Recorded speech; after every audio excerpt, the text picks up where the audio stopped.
Kembali lagi di Cerita Cinta Channel. Jangan lupa like, comment, and subscribe ya. Terima kasih.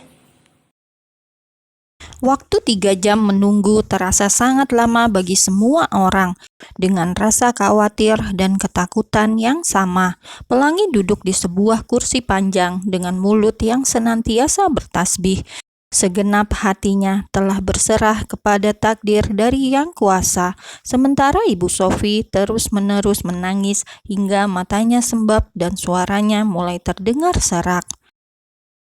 Pelangi melirik ibu mertuanya, bukan dirinya tak ingin untuk sekedar menjadi tempat bersandar, tetapi sudah pasti Ibu Sofi akan menolak apapun yang dilakukan sang menantu untuknya dan menganggapnya sebagai pencitraan. Alhasil, Pelangi memilih diam dalam doa. Beberapa menit kemudian, pintu itu terbuka disusul dengan kemunculan seorang pria berpakaian hijau yang membalut seluruh tubuhnya. Ia membuka masker yang menutupi hidung dan mulut ketika melihat beberapa orang berdiri dan menghampirinya dengan tatapan penuh harap. "Bagaimana keadaan anak saya, dokter? Dia baik-baik saja kan?" Pertanyaan menuntut jawaban itu membuat sang dokter menghela nafas panjang. Dengan senyum ramah, ia mengusap bahu wanita yang tengah menangis itu. "Insya Allah semua akan baik-baik saja. Maaf sebelumnya, perlu saya sampaikan kondisi pasien yang mengalami retak pada tulang di kaki kiri." Hati Pelangi bagai ditusuk ribuan jarum tatkala mendengar ucapan sang dokter. Matanya terpejam seiring dengan air mata yang mengalir, yang kemudian ia hapus dengan jarinya. Di saat yang sama, tangis Bu Sofi pun menggema. "Awan," lirih wanita itu diiringi isak tangis pilu. "Pasien juga kehilangan banyak darah dan harus segera dilakukan transfusi darah. Kami sudah menghubungi beberapa bank darah, tapi persediaan untuk golongan darah B negatif kosong. Apa ada di keluarga Bapak yang bisa menjadi pendonor?" Informasi yang baru saja diberikan dokter membuat ayah Ferry dan ibu Sofi tampak sangat syok. Di keluarga mereka tidak ada yang memiliki golongan darah yang sama dengan Awan. Bahkan Arsyil, kakak Awan yang kini menetap di luar negeri, tidak memiliki golongan darah yang sama. "Tidak ada, dokter. Di keluarga kami tidak ada yang memiliki golongan darah yang sama." Suara ayah Ferry terdengar gemetar, menyeratkan keputusasaan. Pria paruh baya itu sudah hampir menangis. "Bagaimana dengan Awan, Mas? Tolong lakukan apapun untuk Awan. Kamu bisa memasang iklan pencari donor kan? Kita akan bayar berapapun. Yang penting Awan tertolong," teriak Bu Sofi diiringi isak tangis pilu yang semakin menjadi-jadi. Tidak ada yang dapat dilakukan ayah Ferry selain merangkul istrinya, berusaha menguatkan, walau dirinya pun merasakan kekhawatiran yang sama. "Tenang dulu, Bu, jangan panik." Bukannya tenang, tangis wanita itu malah semakin menjadi-jadi. "Awan, Mas, tolong Awan." Zidan yang berdiri di belakang mereka tampak merangkul kakaknya. Ia tahu Pelangi sangat terpukul, meskipun terlihat sangat tegar di luar. "Dokter, golongan darah saya B negatif. Apa saya bisa menjadi pendonor?" ucap Zidan tiba-tiba. Sontak ayah Ferry menatap Zidan, begitupun dengan Bu Sofi. Tangisnya terhenti saat itu juga dengan tatapan tak percaya.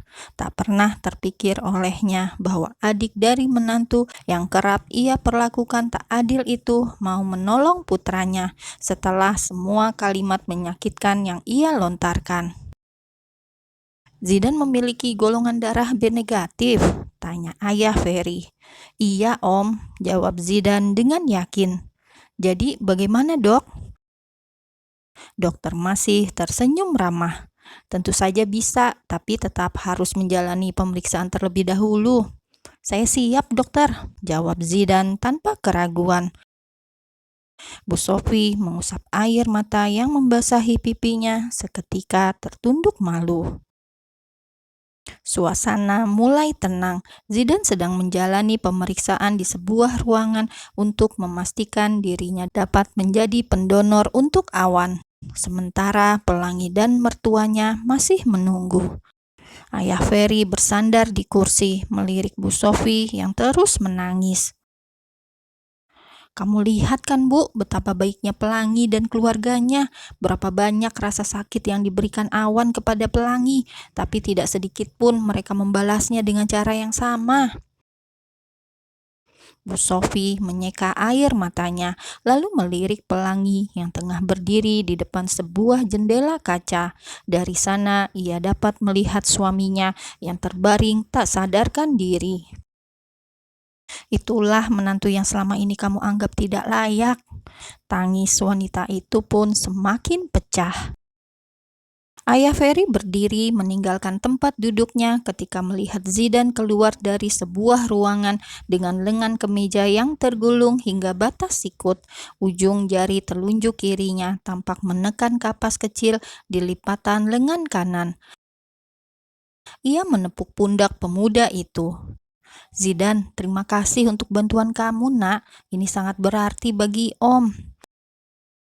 Zidan tersenyum tulus, seolah tiada beban di wajahnya. Tidak apa-apa, Om, saya ikhlas. Om tidak tahu harus bagaimana untuk membalas kebaikan kamu. Kalau Om dan keluarga mau membalas, tolong perlakukan kakak saya dengan baik saja. Itu sudah cukup. Zidan melirik Pelangi yang masih setia berdiri di depan jendela kaca dengan tatapan mengarah ke dalam ruangan. Dia memang terlihat kuat di luar, tapi di dalam sangat rapuh.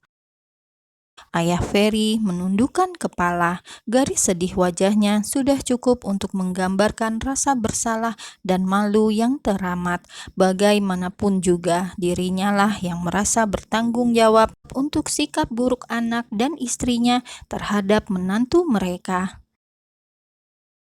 Zidan, maafkan Tante atas semua perkataan Tante.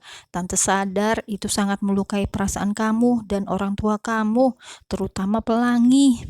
Lirih Bu Sofi penuh sesal. Tidak apa-apa Tante, saya juga minta maaf. Bu Sofi tertunduk. Kebaikan Zidan dan kesabaran Pelangi telah membuka mata hatinya. Ia lalu melangkah mendekati Pelangi, lalu tanpa mengucapkan sepatah kata pun memeluk menantunya. Isak tangis pun kembali memenuhi ruangan itu. Maafkan Ibu Pelangi, Ibu banyak salah sama kamu. Awan terbaring tak sadarkan diri dengan beberapa alat medis yang melekat pada tubuhnya. Hati Pelangi bagai tersayat melihat kondisi sang suami yang terbalut perban di beberapa bagian tubuhnya akibat luka yang ditimbulkan dari kecelakaan tadi. Sudah beberapa jam pula ia tak beranjak sedikit pun dari sisinya. Ayah Ferry sudah memintanya untuk pulang dan beristirahat, tetapi Pelangi menolak dan memilih menunggu suaminya tersadar. Sedangkan Ibu Sofi sudah pulang setelah beberapa kali Ayah Ferry membujuknya. Menangis selama berjam-jam akibat syok membuat tubuh wanita itu menjadi lemah dan membutuhkan banyak istirahat. Pelangi meraih jemari dan mencium punggung tangan suaminya. Matanya berkaca-kaca, menatap kulit putih dengan beberapa luka goresan kecil di sekitar lengan. Syafaqaullah Habib, bisiknya dengan lembut, lalu merebahkan kepalanya di bantal yang sama. Baru saja matanya terpejam, sayup-sayup terdengar suara lembut Zidan menyapa.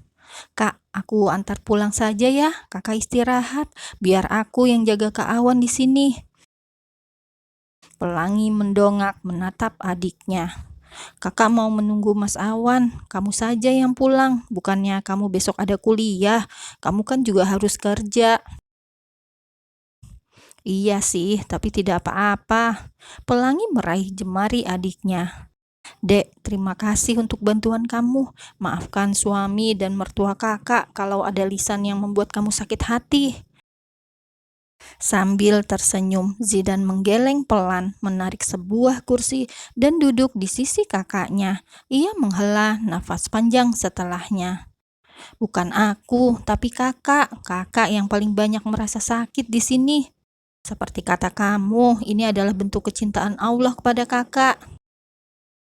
Zidane mengangguk dengan senyuman. Tetaplah istiqomah, Kak, agar tetap bersujud saat yang lain angkuh, agar tetap teguh di saat yang lain runtuh, dan agar tetap tegar di saat yang lain rapuh. Insya Allah. Zidane mengeratkan genggaman tangannya. Begitu Kak Awan sembuh nanti, kita ajak dia hijrah sama-sama. Kalau setelah itu dia masih memilih yang batil dan mencapakan yang hak, maka kakak juga masih mempunyai pilihan yang lain.